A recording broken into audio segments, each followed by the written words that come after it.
morning.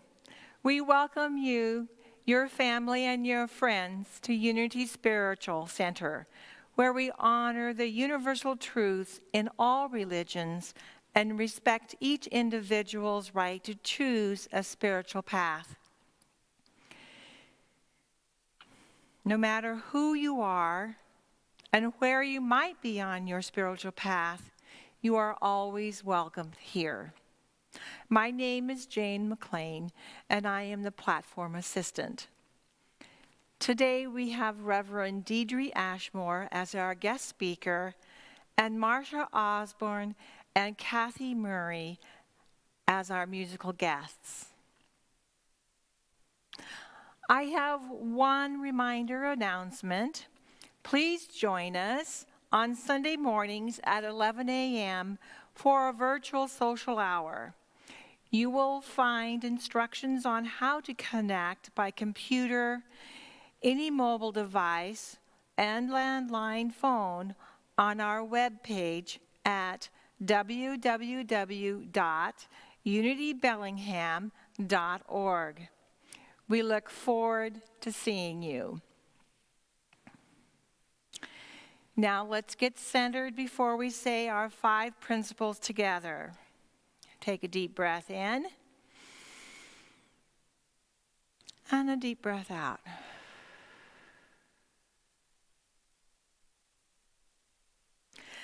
God is good and present in all things. The holiness of God is my own true nature. I am creating my experiences by how I think.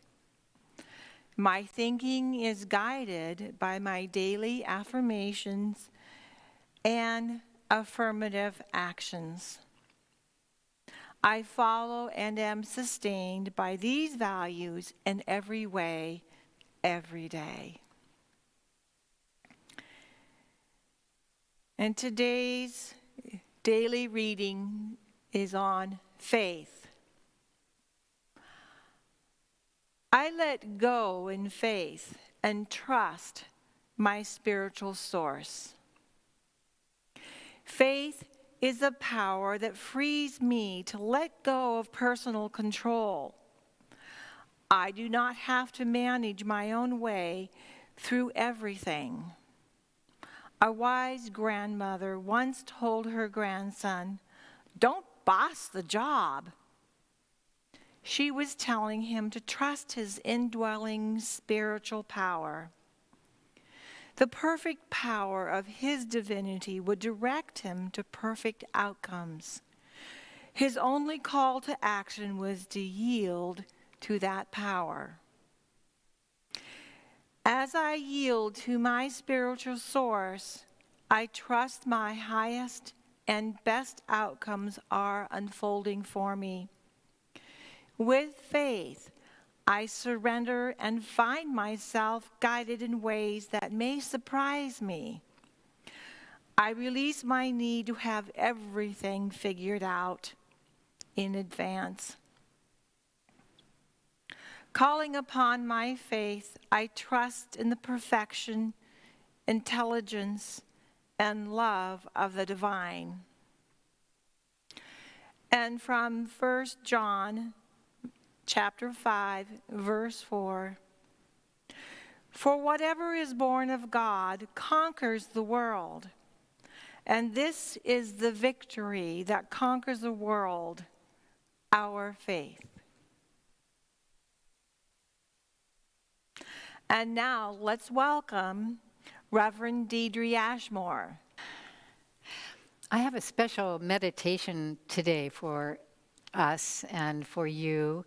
And the meditation is called Love Lived. So get comfortable wherever you are or not. Close your eyes or not. But let these words seep in and be your words. God and I are one. This is the truth of my being. This is your truth. Looking at others in your life, you sense certain qualities you admire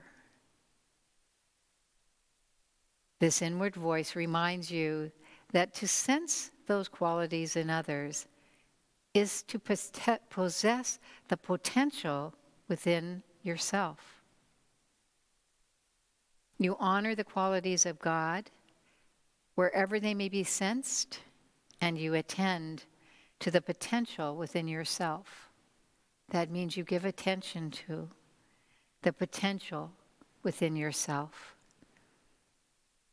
In your deepening sense of unity with the one presence of God, you are willing to own these qualities because they're yours.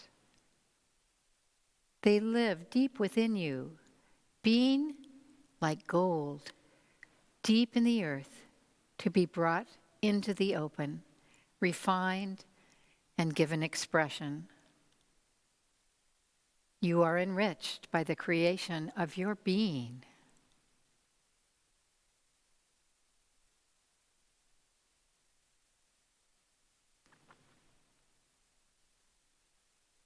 In the silence of prayer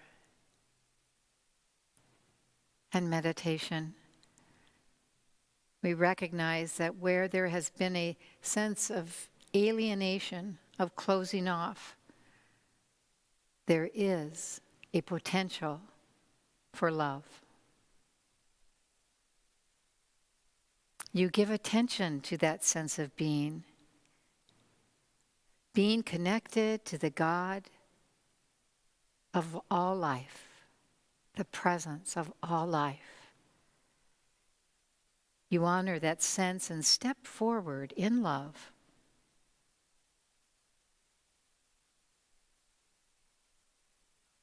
Where you have closed yourself off to receive, you now open yourself to be available, to receive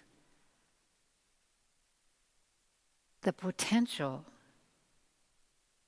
and being open to God's gifts drawing themselves to you.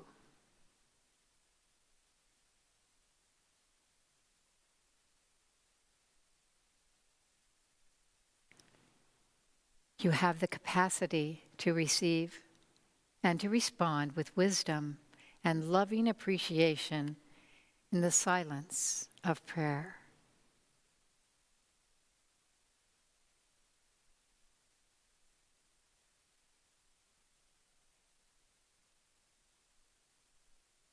Where there has been a sense of being deprived and having unmet needs, there is a potential within you to experience the fullness of being wonderfully human, wonderfully made, wonderfully created.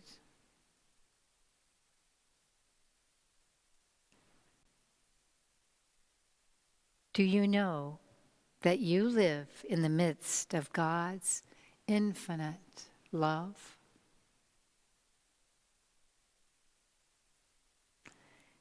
It is not possible for you to stray outside the boundaries of this love. For this love is infinite and has no boundaries.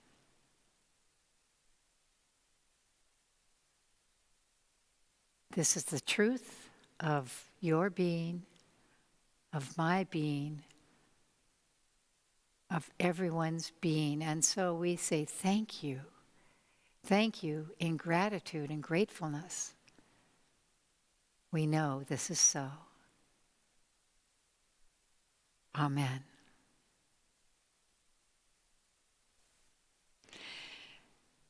Good morning. Here we are starting our second week of 2021. And this year, your board here at Unity has selected a theme for the year, which is staying centered no matter what. Isn't that a powerful theme?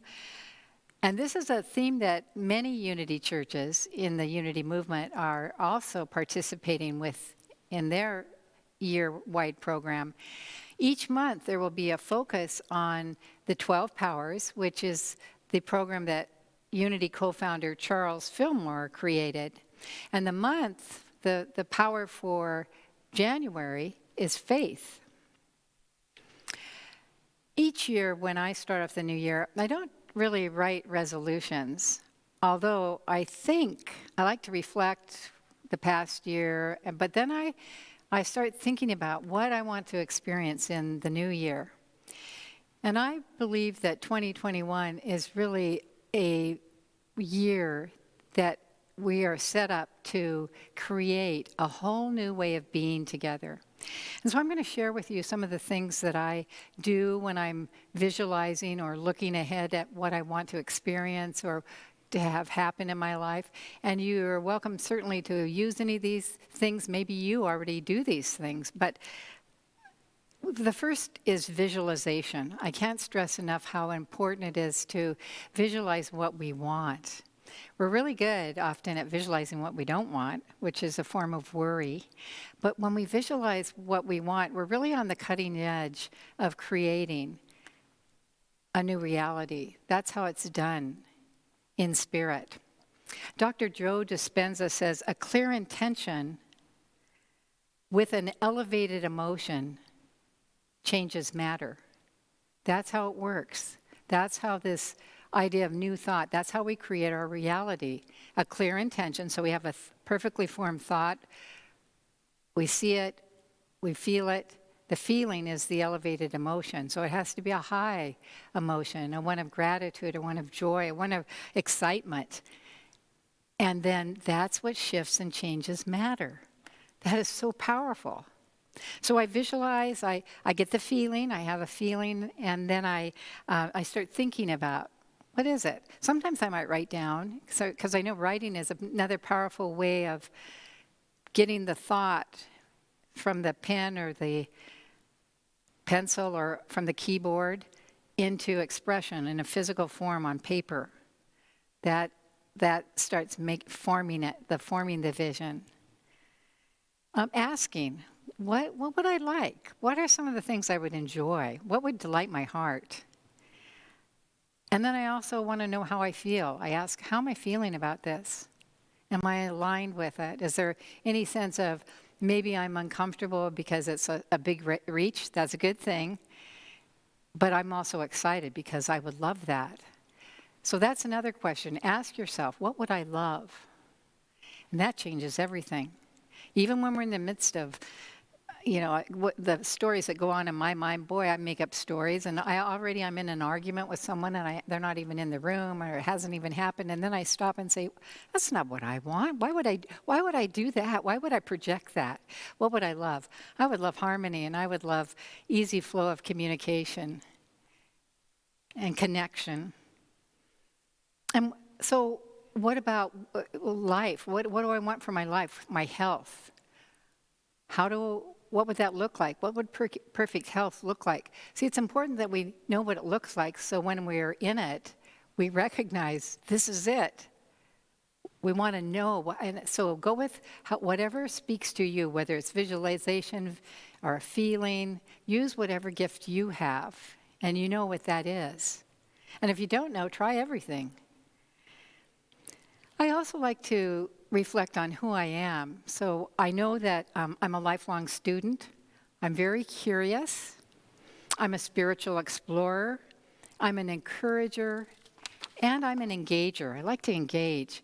So it's important to know who we are, because that adds to the elevated emotion.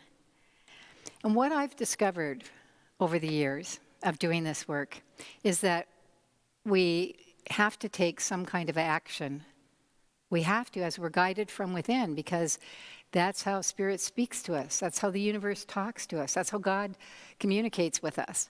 So we have to take some kind of action. And yes, meditation is an action. Although it may be considered a passive one, there's still a lot going on. So we would need to be open and willing to take some kind of step or movement directed by our inner guidance from within. So we want to tune in, and then we need to practice. Practice what we're learning repeat it, immerse ourselves in it.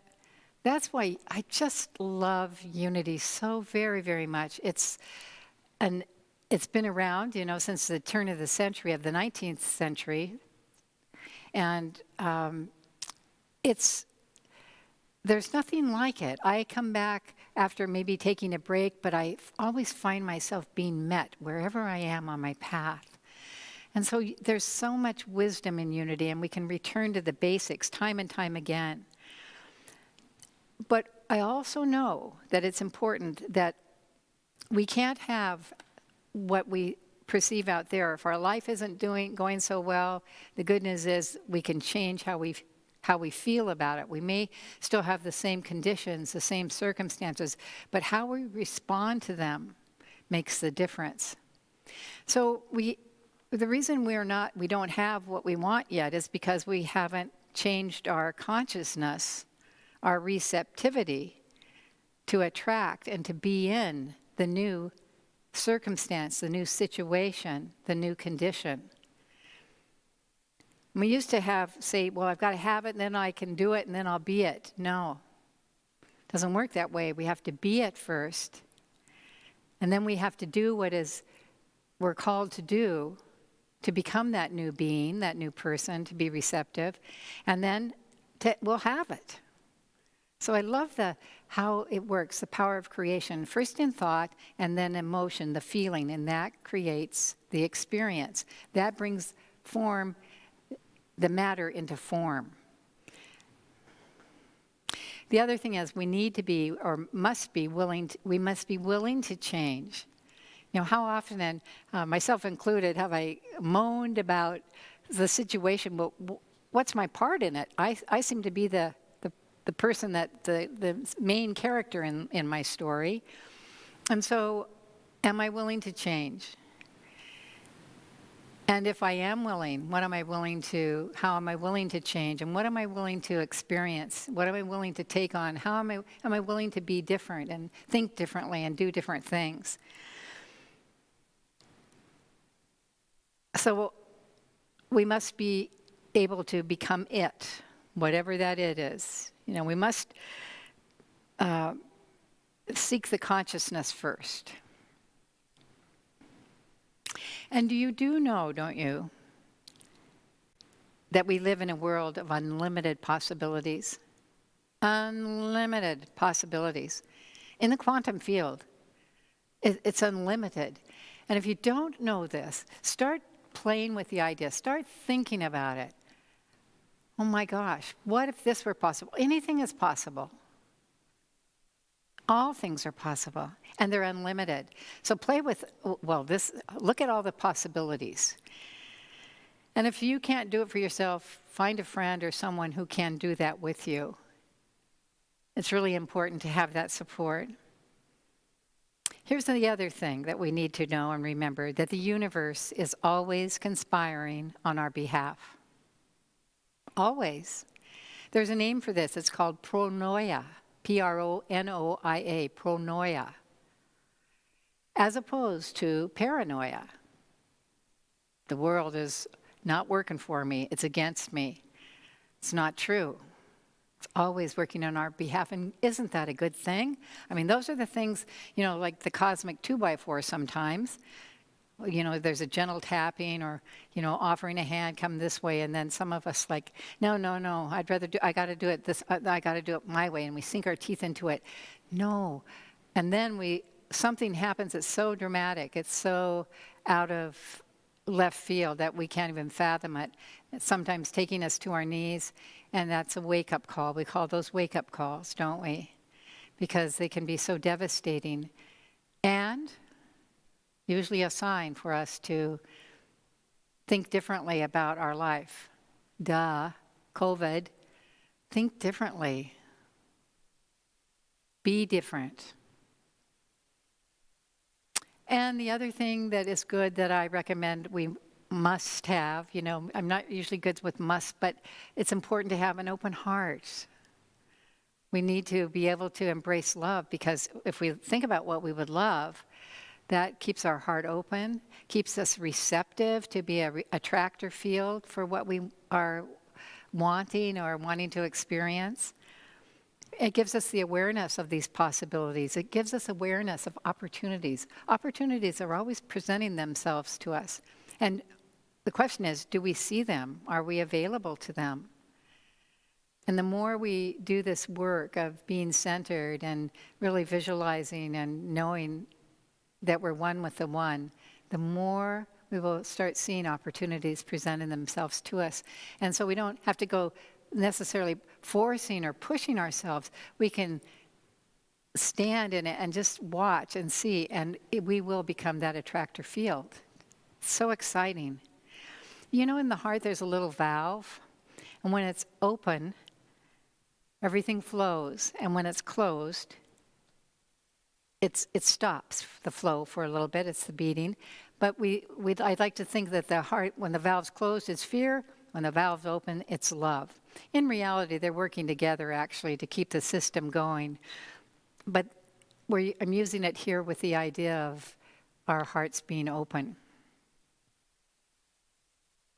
The other thing, we've got to have a lot of faith, don't we?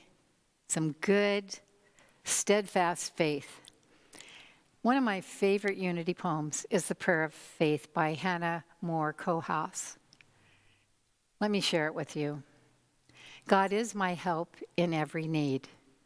God does my every hunger feed.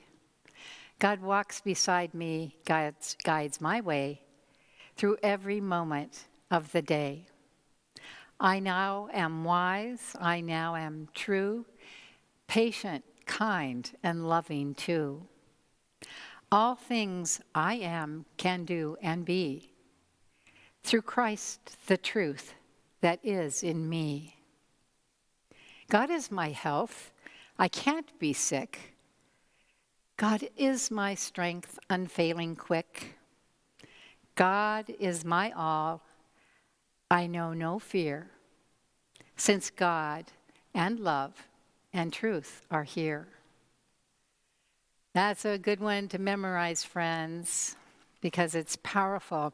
And I had two people in my life that actually, that prayer that they memorized at a very young age came to them when they really needed it. And one was a young boy. He was living in England at the time, and he was afflicted with polio. He was raised in unity, so he knew that prayer. And throughout his illness, he would recite that over and over to himself. And you know, he came out of it unscathed. There was no visible effect of the polio.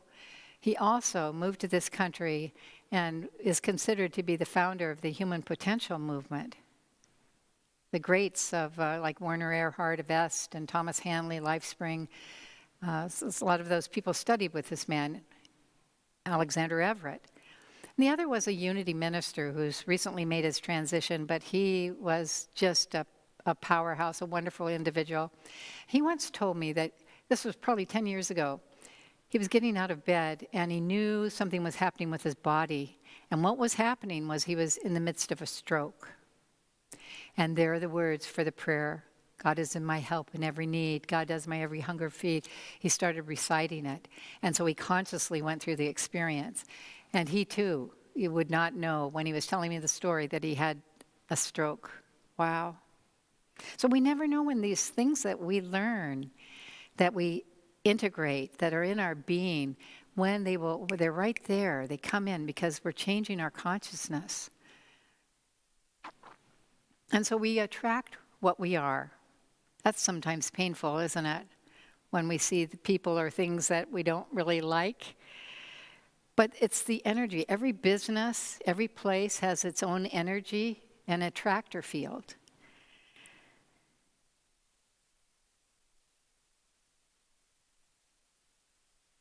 So if we don't like what we are or where we are, time to get on a new vision for ourselves.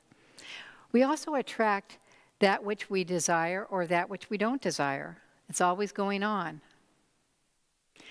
I'm reminded of the Native American tale, and you've probably heard it before, but it illustrates this point so well, which is a young Indian man came to his father and said, "Oh, Father, I'm so upset.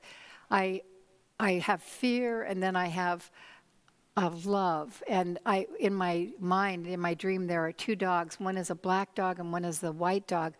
And I'm concerned which one will have the most power, which one will take over. And the father said, son, that depends on which one you feed. So that's the trip, that's the trap, that's the hook. Where are we? What are we engaged in? What do we feed? Which thoughts? Are they going to be the thoughts that it's going to work out okay, that God is my help, have that faith, or know that the universe is for me? Or are we going to say, ain't it awful? This could happen, and do a litany of what could go wrong. So it's reconditioning. We're reconditioning our mind and our bodies, friends. That's what we're really doing.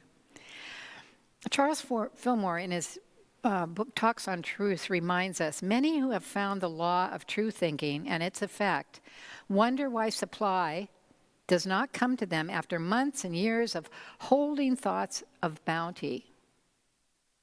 It is because they have not developed love. Yeah. They have formed the right image in mind, but the magnet that draws the substance from the storehouse of being has not been set into action. So love is the magnet. That's why the heart open, our being open and receptive, that we've done the work. That we know there's no one against us, no thing or nothing ever against us. It's our life experiences. And I attract to me what has a healing for me. That's the other thing. This is important. Because that divine spark in us that wants to be expressed sometimes pulls experiences into our life to heal a false belief. So that spirit can then shine forth brightly. And we in Unity often call those our lessons, right? Those are our lessons. So we know the universe is always reaching out, and we want to get the message quickly, hopefully, and move on. I love this quote from author C.S. Lewis. Once pointed out, it may be hard for an egg to turn into a bird, but it is a jolly sight harder for it to fly while remaining an egg. We can't go on forever being just good eggs. We must hatch or go bad. Life is a process of growth. So the greater expression of spirit requires change. I mean, you think of the butterfly, right? The caterpillar, rather, and all of the changes of seasons. It's all a process of letting go and changing and transformation. And here's the other thing. Unity is a faith of transformation. And many of us say, well, I don't want to change. I just want to hear good words. And I just want to feel good when I come here. Good. We like that. That's good. But it won't last. It won't last. Something's going to change your thinking or change your being because it's called life. And those experiences are for us to move us into greater freedom, greater expression of the spiritual beings we are in these human bodies, physical body. So lots of change often means that we're growing. It means we're shifting. It means that we're having a change in consciousness. And it's okay. We can relax. We can trust ourselves and trust the universe.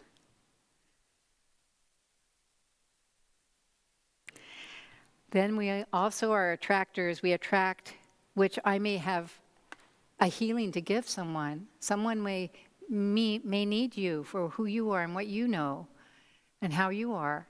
I'm reminded of a congregant whose name was Sarah. And Sarah's body, unfortunately, for her, and there was always something, an illness or an ailment, and she got to the point where she was so distressed and so despondent. And one morning she woke up and again she had to go back to the hospital. And the other thing about Sarah, however, in the midst of her trials and her tribulation with her physical changing and the degeneration of her body going on, she also had a lovely spirit within her, and she had the eyes and a smile that could light up a room. And so she, at the core of her, she was a positive person, but she was just tired of battling her illnesses. And so at this one time when she was in the hospital, a nurse came in her room and said, "Sarah, you know, there's nobody like you. And you are so cheerful and you have such a good attitude. Would you be willing to go to the room next door and talk to the patient there? That person, she's having a really, really hard day, and I just think you could help her." And certainly what happened there, Sarah did.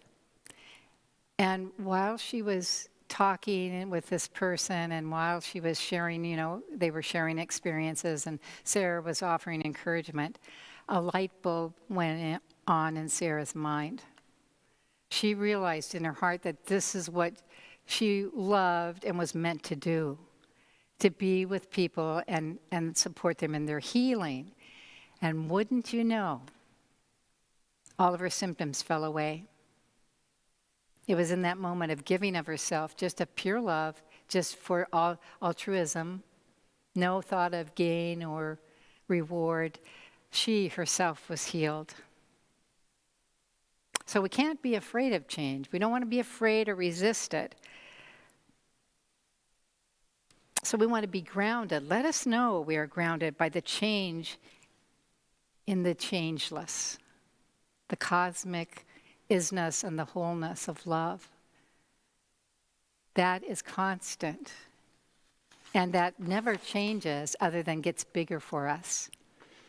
So the questions are for us, am I willing to embrace change in order to experience greater freedom, a greater degree of livingness, of diving in the pool with whole body, this pool of infinite possibilities?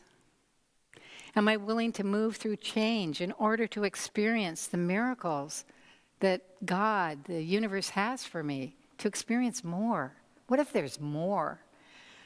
Well, there is, I know. I know there's more. Are you ready and willing to move on to that greater freedom than you've ever experienced before? This stuff works, friends. I'm here to tell you, I'm a living testimony for it. Sometimes we have to let go of the good to go grab onto the better. We're like the trapeze artist. Like, no, I love it here so much. I know, but look over there. And grab on and hold on. I'm counting on your answer being yes. I know mine is. And this is what I know for sure.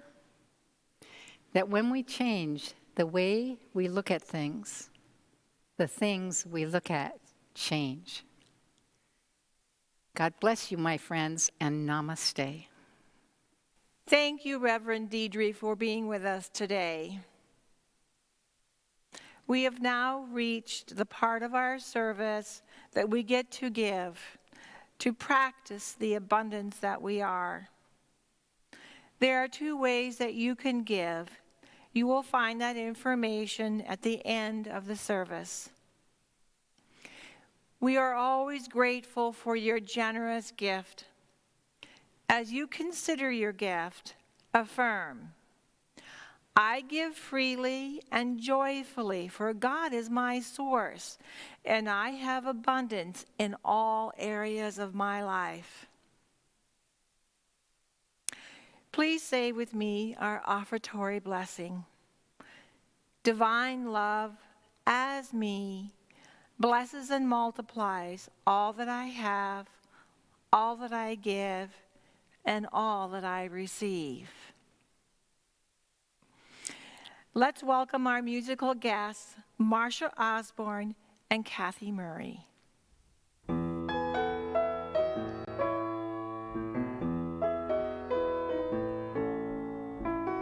The whole world's talking, drowning out my voice.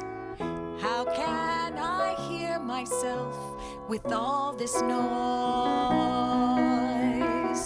All this confusion just disappears when I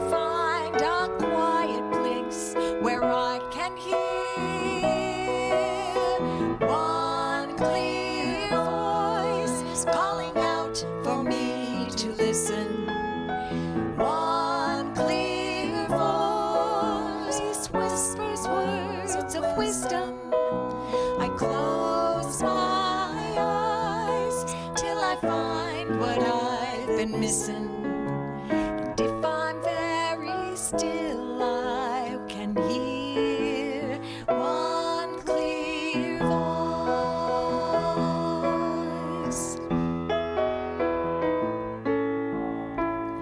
I'm always searching for which path to take. Sometimes I'm so afraid to make mistakes. Somewhere inside me, stronger than my fears, just like the sound of music to my ears, I hear one clear voice calling out for me to listen. One clear voice whispers words of wisdom. I close my eyes till I find what I've been missing. And if I'm very still, I can hear one clear voice.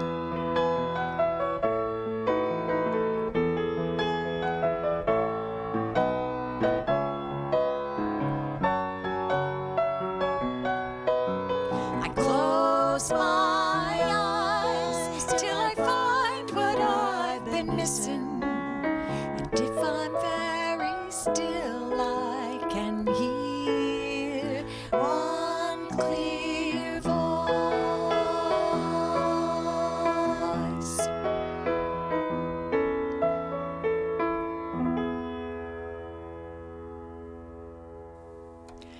Thank you so much, Kathy and Marcia. That was so beautiful.